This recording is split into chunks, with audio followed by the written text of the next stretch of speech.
Nós elaboramos esse guia com o objetivo de revisar a literatura nos últimos 10 anos com relação às práticas mais utilizadas pelos cientistas para poder orientar e atualizar os pesquisadores e estudiosos interessados na área de metabolômicas por plantas. Então, esse guia ele é bem importante porque ele vai fazer uma revisão das melhores práticas utilizadas em metabolômicas de planta.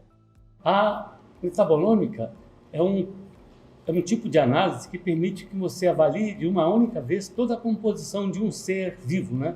Uma planta, um animal, ou do ser humano, bactéria, de tudo isso. E nós vamos mostrar para vocês aqui a ressonância magnética ou ressonância magnética nuclear. Esse método tem como vantagem, quando compara com os outros métodos que existem, dela ser um método rápido. A análise ela é tanto qualitativa, ou seja, dizer qual substância, e quantitativa, ou seja, dizer quanto tem de cada substância. Um exemplo da aplicação da ressonância magnética nuclear em estudos metabolômicos seria um estudo que a gente fez aqui na Embrapa sobre a pata de vaca.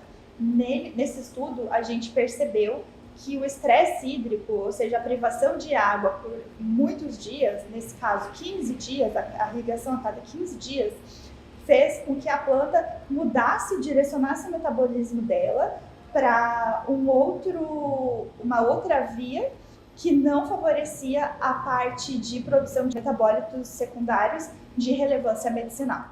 Uma das aplicações que nós temos aqui é para entender o que está alterando no metabolismo das plantas quando elas estão sujeitas a alterações no clima, né? Por exemplo, o aumento da temperatura e também quando tem muita chuva.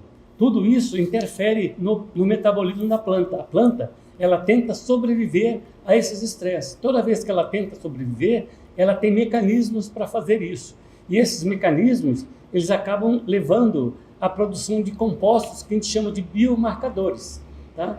E também nós podemos usar isso para sempre selecionar, né, ou avaliar por que algumas plantas elas resistem à seca mais do que as outras, ou algumas plantas resistem a alta temperatura mais que as outras. Isso dentro da mesma espécie, né? Então, você pega, por exemplo, duas plantas de soja, uma variedade ela resiste pouco à seca e a outra resiste mais. Então, nós fazemos aqui para saber qual que é a diferença que está havendo no metabolismo dessas duas plantas que faz com que uma seja resistente e a outra não seja resistente à seca, por exemplo. Então, a vantagem de se fazer pela técnica de ressonância magnética ou ressonância magnética nuclear é que a análise é muito simples. No caso, a gente pode pegar a urina ou o sangue ou um extrato da planta e colocar diretamente no equipamento.